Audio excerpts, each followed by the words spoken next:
My parents begged me not to wear my uniform to my brother's wedding. They told me the military was embarrassing, but I walked in wearing my dress blues, a silver star on my chest. 150 guests went silent. 12 veterans stood up and saluted. Silver star in the room. One of them shouted. Then the billionaire father of the bride walked over, and my family's house of cards completely collapsed. 2 hours before that moment, my spine slammed hard against the glass door of a bridal suite in Charleston, South Carolina. Take off those ridiculous medals. My mother shoved a cheap black garment bag directly into my chest. The heavy brass buttons on my military jacket scraped loudly against the glass. She leaned in close. Her expensive perfume was thick enough to choke on. It was that suffocating floral scent she always wore when she was trying to project an image of old money, an image we absolutely did not have. "You are not ruining this for us," she hissed, her voice shaking with absolute disgust. "You look like a low-class grunt. Look at your skin. Look at those hideous scars on your neck.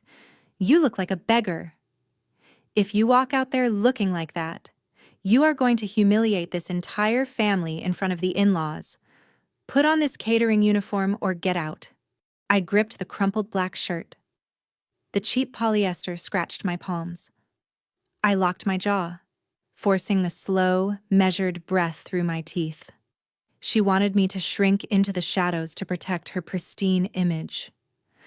I tightened my grip on the fabric, staring right into her frantic, cold eyes.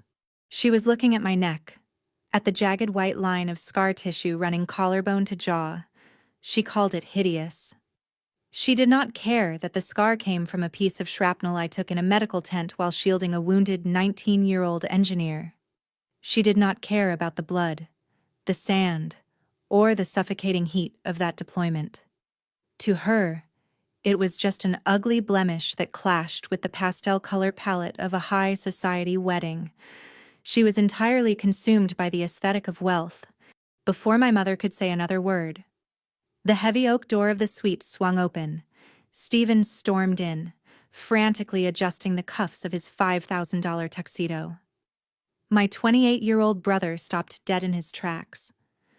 He looked me up and down like I was a piece of rotting garbage that had just blown in from the street. "Are you seriously still wearing that?" he snapped, his voice cracking with panic.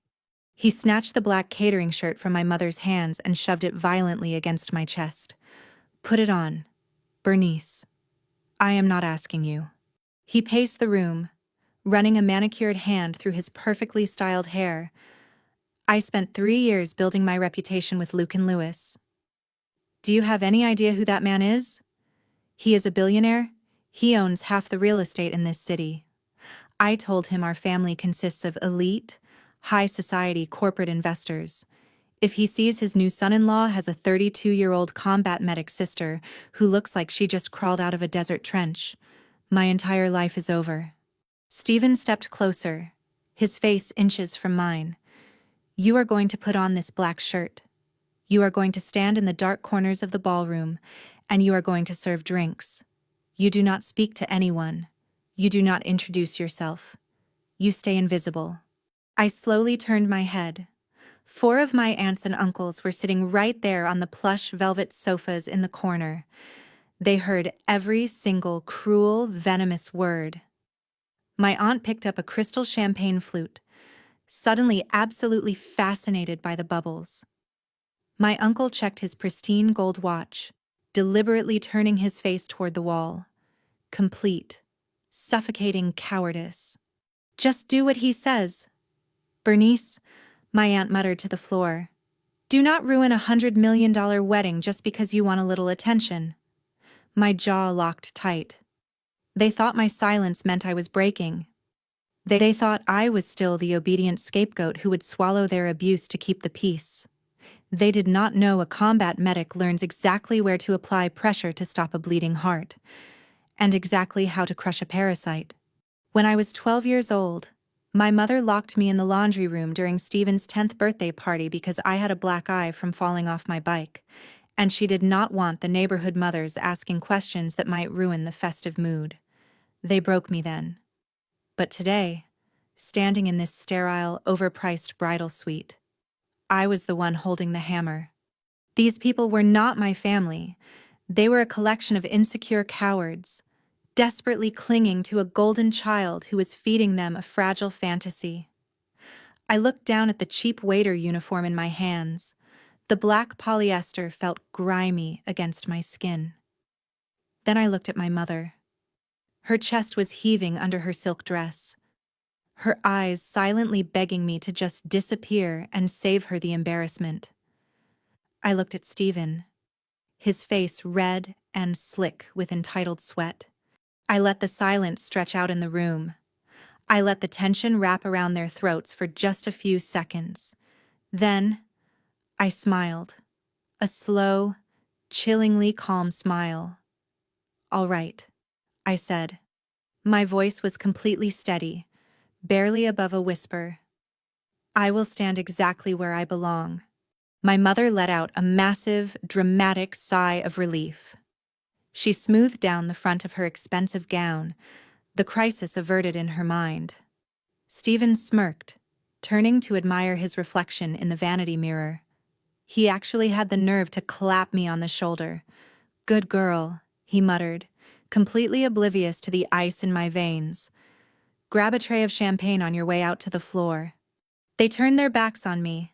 They walked out of the suite, laughing together, heading down the hall to greet their wealthy guests. They completely dropped their guard. They thought they had successfully buried my identity. They had absolutely no idea I was the one holding the shovel. The heavy oak door clicked shut, trapping the scent of my mother's expensive perfume inside the room. I looked down at the black waiter shirt in my hands. I walked over to the corner wastebasket and let it drop. I stood in front of the full-length mirror. I brushed a speck of dust from the dark navy wool of my dress blues. I adjusted my collar. I reached up and ran my thumb over the cold, sharp edges of the silver star pinned above my left breast pocket. They wanted me to hide this. They wanted to bury my blood, my sacrifice, and the memory of the soldiers I could not save, just to make sure my brother could marry a trust fund. I reached into my pocket and pulled out my phone. Stephen thought he was a mastermind. He thought playing a high society investor was just a matter of wearing the right watch and renting the right car. He forgot I spent years analyzing battlefield logistics. Finding his secrets took almost no effort at all. I opened the digital dossier. $500,000. The exact amount Stephen owed underground sportsbooks. He was drowning in debt. I had the ledger, the loan shark's threats, and the property records proving my mother mortgaged her home to the brink of foreclosure to cover his defaults.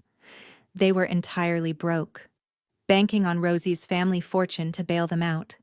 I attached the file in a message to Luke and Lewis, a wedding gift regarding your new son-in-law's true net worth. I hit send and pocketed my phone. My pulse was completely steady. I walked down the corridor toward the ballroom, rounding the final corner. Stephen stood outside the double doors, laughing with a group of men. Then, he saw my uniform. The color vanished from his face. His glass slipped and shattered across the marble. "Excuse me, gentlemen," he choked out. He lunged at me, his fingers wrapping around my wrist like a vice. "Are you insane?" he hissed. "I told you to put on the uniform." He shoved me against the wall, snapping his fingers frantically at the two security guards near the entrance. "Hey!" he barked in sheer panic. "Remove this woman. She's a delusional ex-employee trying to crash. Get her out the back door. Now." The guards marched toward us. One reached for my jacket lapel. Stephen flashed a sick, triumphant smirk. He thought he could just throw me out. My boots stayed planted. Before the guard could touch me, the ballroom doors clicked and swung wide open. I ripped my wrist from Stephen's grip and stepped directly into the entrance. An older man at the nearest table froze, his eyes locked dead onto my chest. He pushed his chair back, standing with a stiff, unyielding posture. "Silver Star recipient in the room," he barked, his voice cutting the music like a whip. 11 other men immediately stood up, their spines straightened. One by one, 12 veterans snapped a razor-sharp salute. The entire ballroom went dead silent. The string quartet stopped mid-note. Stephen stood paralyzed beside me, chest heaving. A bead of sweat rolled down his pale temple. The security guards who were about to grab my jacket took 3 steps back in shock. The crowd parted as Lucan Lewis walked straight toward us, his jaw set in granite, phone tight in his hand. Stephen let out a pathetic, high-pitched laugh, wiping his slick forehead. "Mr. Lewis," Stephen stammered, "I am so sorry about this disturbance. This woman is completely out of her mind. Security is handling it." Lucan ignored him entirely.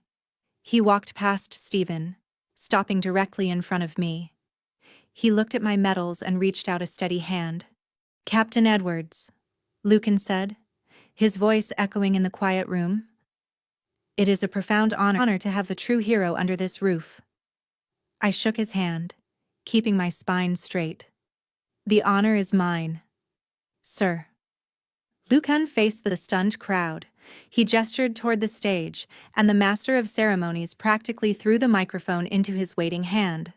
"Before we celebrate this union," Lucan announced, his voice vibrating through the speakers, "I need to address a slight misunderstanding regarding my new son-in-law." Stephen stopped breathing, his hands shaking violently.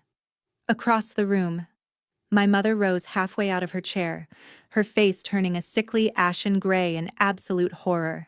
"Stephen told me his family comes from a long line of elite corporate investors," Lucan continued, holding up his phone. "I just received a verified financial dossier. It seems Stephen is hiding a $500,000 debt to underground sportsbooks." A collective gasp ripped through the guests. Lucan turned his piercing gaze toward my mother's table. "And Fallon Edwards, his mother, secretly mortgaged her home to the brink of foreclosure to cover his early defaults.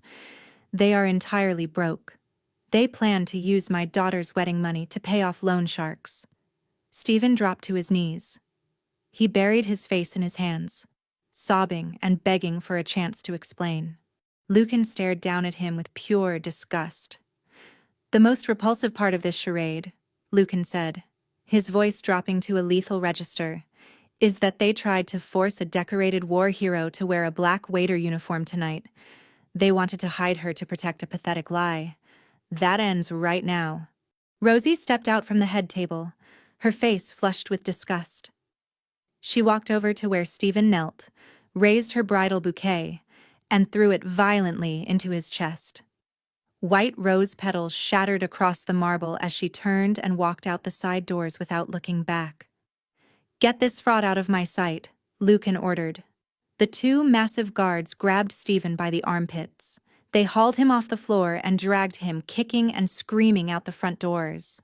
I looked across the room at my mother. Fallon had collapsed into her chair, burying her face in her hands. The relatives who had nodded along in the bridal suite now turned their backs, scooting their chairs away. She was entirely isolated. Lucan walked back over to me. He pulled a checkbook from his jacket, wrote rapidly, and handed it to me. $100,000, made out to the veterans' charity of your choice. Lucan said quietly, "You wear that uniform with pride, Captain." I took the check and nodded once. The room remained silent as Lucan walked away. The empire of lies was burned to ash, and I was the only one left standing. The ballroom slowly emptied out. The only sound left was the catering staff sweeping shattered rose petals. Fallon stepped out from the shadows. Her flawless makeup was ruined, dark mascara staining her cheeks. She reached out and grabbed both of my hands, her fingers trembling wildly. "Please forgive me," she sobbed with raw desperation. "I lost my mind to high society. I was terrified of losing everything. You are my daughter, and I love you. I looked down at her shaking hands. The tight knot in my chest loosened. I nodded once, accepting the olive branch. I walked out to the parking lot and tossed my jacket onto the passenger seat. Completely exhausted. The next morning, I reached into the breast pocket of my dress blues to retrieve the donation. Empty. I tore through the car compartments. Nothing. The check was gone. The fake tears suddenly made perfect, sickening sense. Fallon orchestrated that weeping apology to get close enough to pick my pocket. She stole a charity donation to pay off her Golden Boys loan sharks. She weaponized my vulnerability to commit a felony. I pulled my phone out, bypassing the police and the bank fraud paperwork. I opened my text thread with Lucan. My mother intercepted the check to pay Stephen's debts. Cancel it immediately. 3 seconds later, Lucan replied with a single check mark. The check bounced before Fallon could forge my signature, triggering the final avalanche. The loan sharks descended on Stephen by noon. The bank slapped a foreclosure notice on Fallon's front door before sunset. They burned their own glass house down to the foundation. I blocked both their numbers forever, shifted into drive, and merged onto the highway. The collapse of their fake empire was a spectacular, public demolition. The bounced check triggered an immediate audit by Lucan's legal team, who turned Stephen's financial records over to authorities.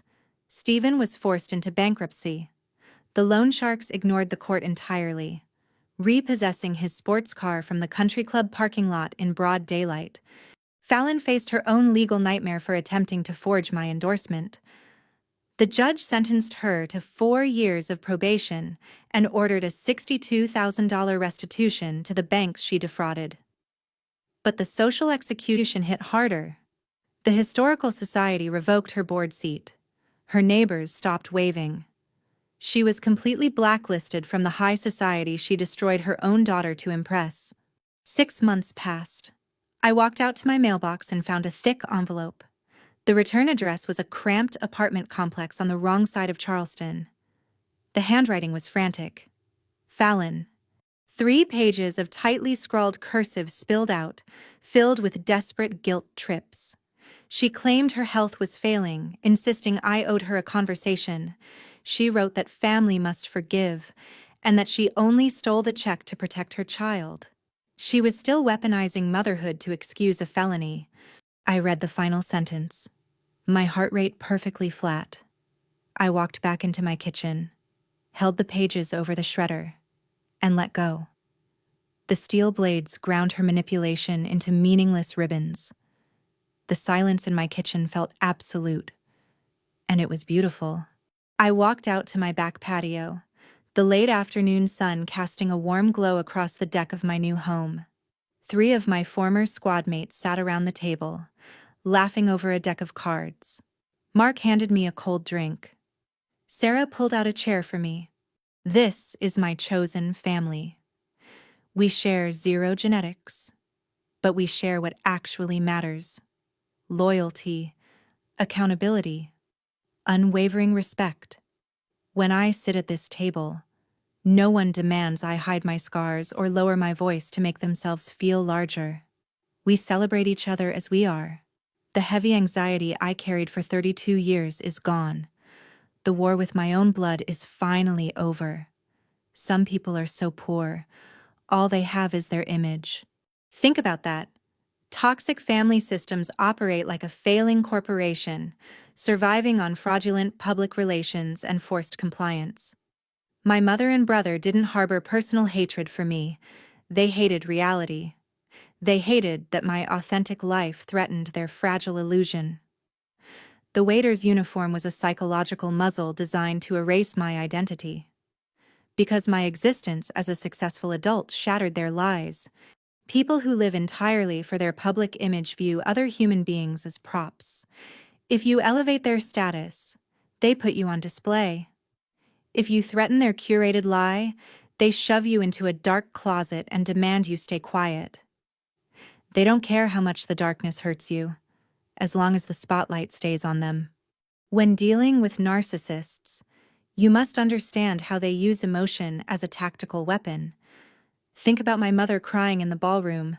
Her tears were real, but her remorse was fake. She cried because she was backed into a corner and needed a resource.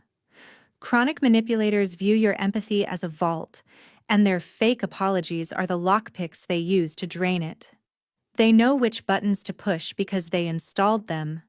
You can never negotiate with someone who operates in bad faith or explain decency to someone who sees kindness as a weakness. If you give them an inch of forgiveness, they use it to map out their next attack. They use your desire for a healthy family as a leash to drag you back into their dysfunction. If you take anything away from my story, remember these 3 rules. Rule number 1. Blood fails to make you family. Respect creates the bond. Genetics hold no authority over who gets a seat at your table. Society conditions us to believe we owe our families unending loyalty, but that is a lie to keep victims trapped. If a gathering requires you to hide your scars just to get a plate of food, you belong somewhere else.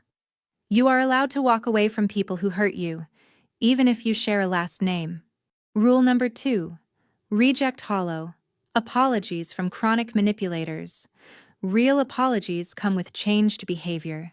Fake apologies arrive with an immediate request. Their tears are just an invoice for the next time they plan to use you. When an abuser suddenly shows up crying, look past the performance. Ask yourself what they stand to gain. Let them cry. Keep your wallet closed and your door locked.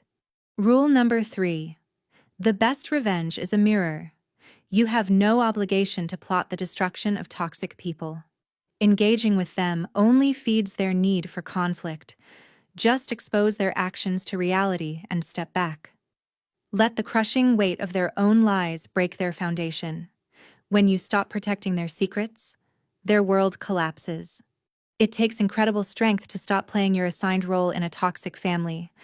The moment you step off the stage, they will call you the villain. Let them talk. Their distorted narrative is no longer your problem. Your only job is to build a life so full of authentic joy that their toxic whispers can no longer reach you. Have you ever had to shrink yourself to keep the peace at a family gathering? At what point did you realize the cost was too high? And what did you do to break free? Tell me your story in the comments below. We read them, and we see you. Share this with someone who is still fighting to wear their own medals in the dark. Remind them their scars are proof of survival, not a source of shame. You are not broken because you survived a war zone you didn't start. You are a survivor. Keep fighting for the peace you absolutely deserve. I am Bernice Edwards, and I am finally free.